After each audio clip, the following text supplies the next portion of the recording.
Good evening, visitors. Welcome to the Australian War Memorial's last post ceremony.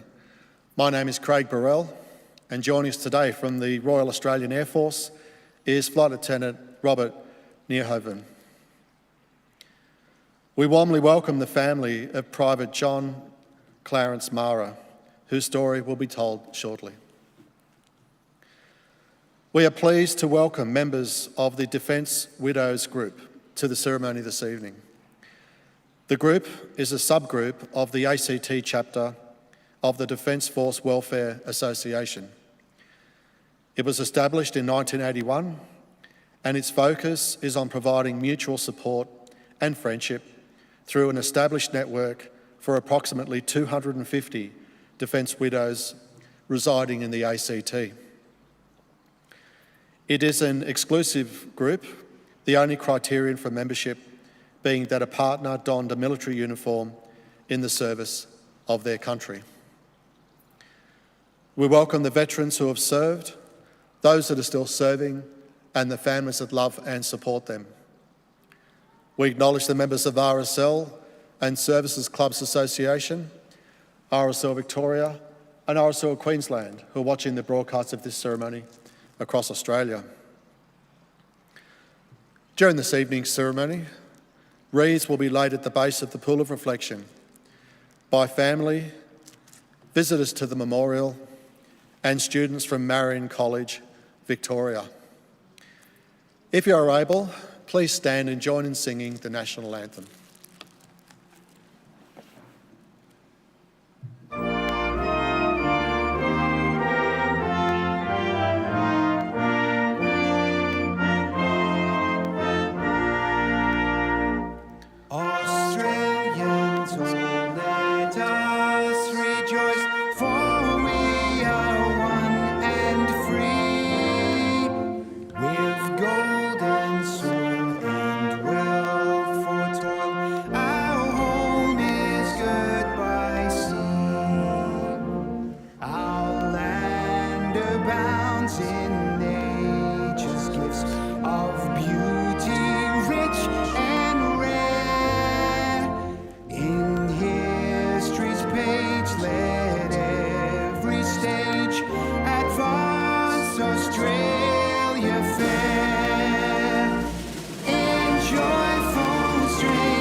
Please be seated if you can do so.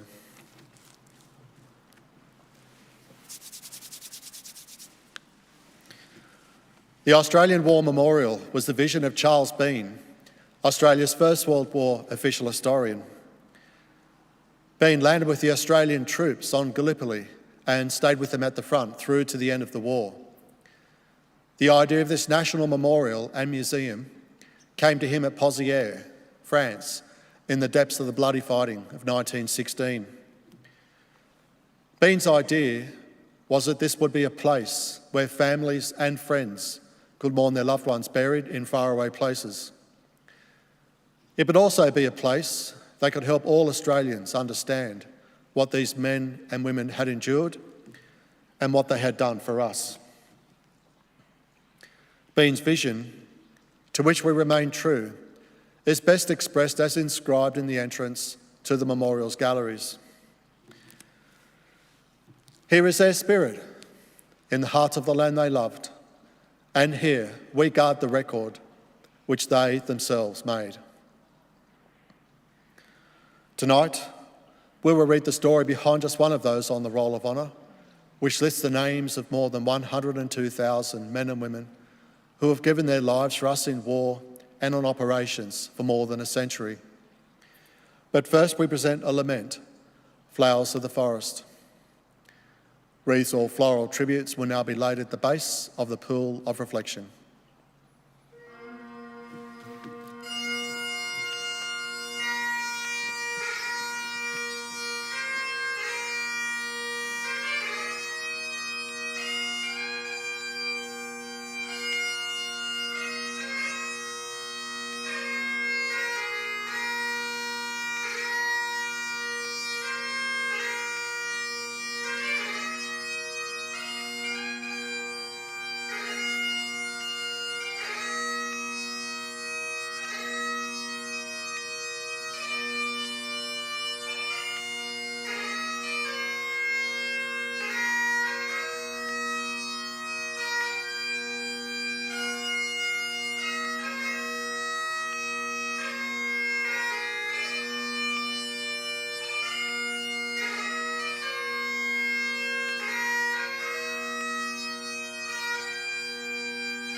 Today, we remember and pay tribute to Private John Clarence Mara. John Clarence Mara and his twin brother Clarence John Mara were born in Jamestown, South Australia on the 22nd of December 1896. The boys were among the 12 children born to Sarah and Joseph Mara of Kanowie Station.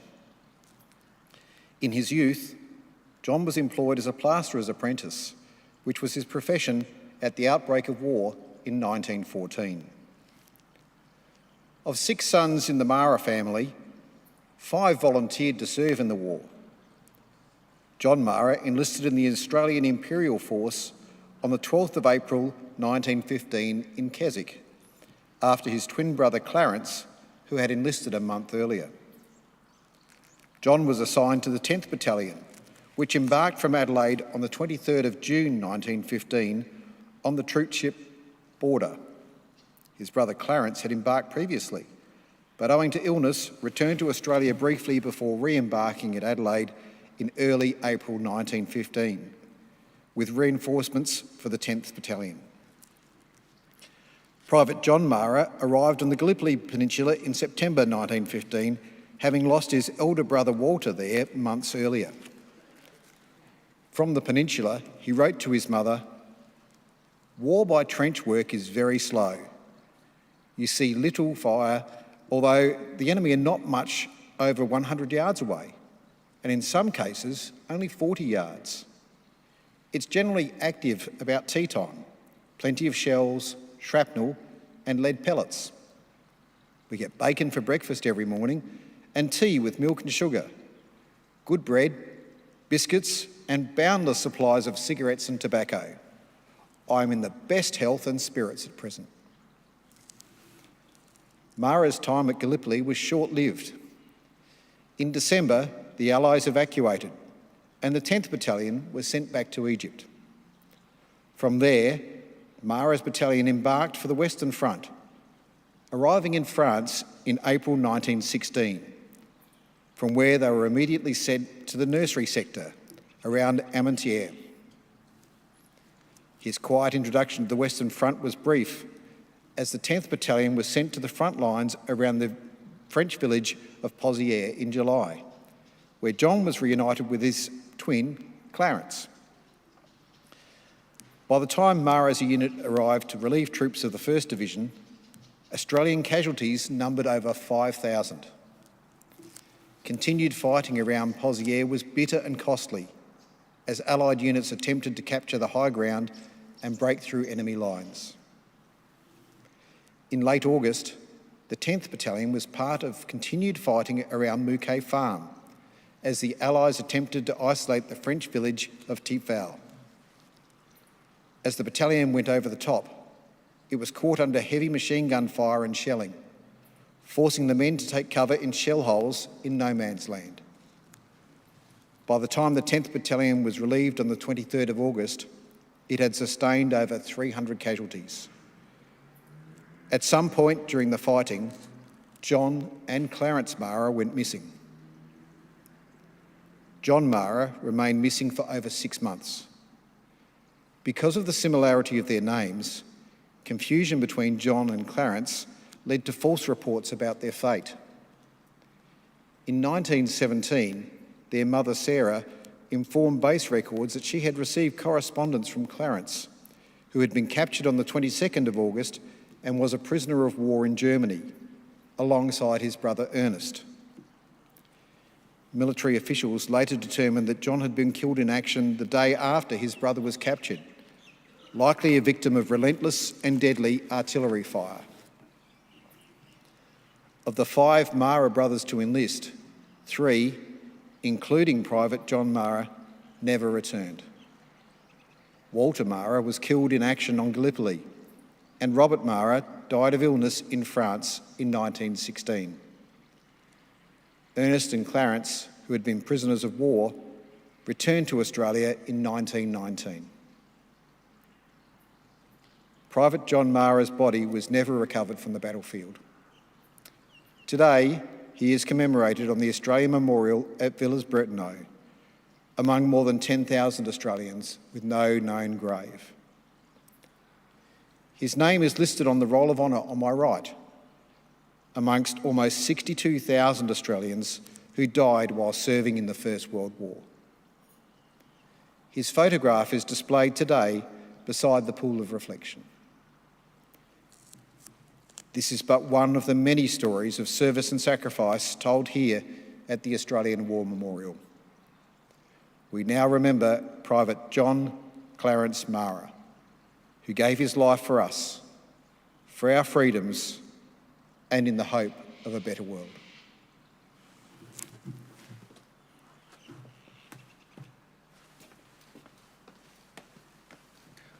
Please stand for the ode and the sounding of the last post.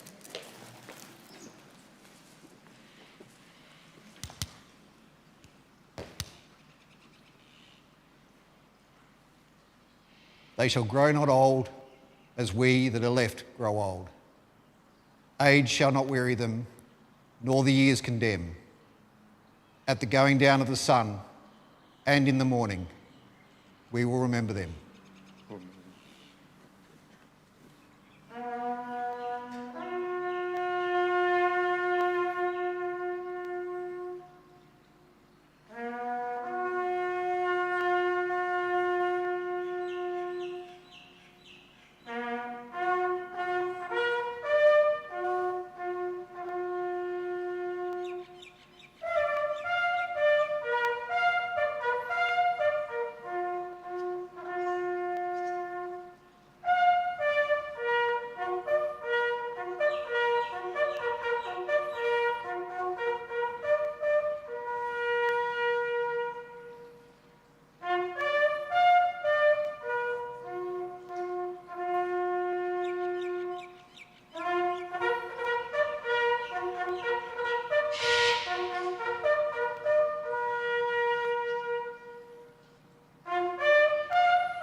Lest we forget.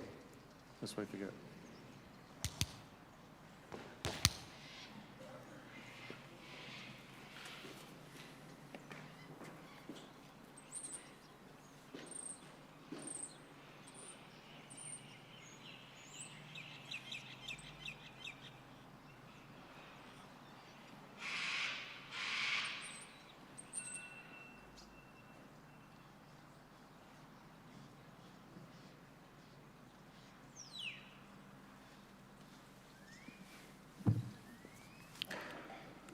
We leave you this evening with the words of the memorial's founder, Charles Bean. Many man lying out there at Pozieres or in the low scrub at Gallipoli, with his poor, tired senses barely working through the fever of his brain, has thought in his last moments, well, it's over. But in Australia, they will be proud of this. Ladies and gentlemen, girls and boys, that concludes the last post ceremony. On behalf of the Director and staff, thank you for visiting the Australian War Memorial today and for your continued support of the Memorial's development project. We wish you all a very pleasant evening.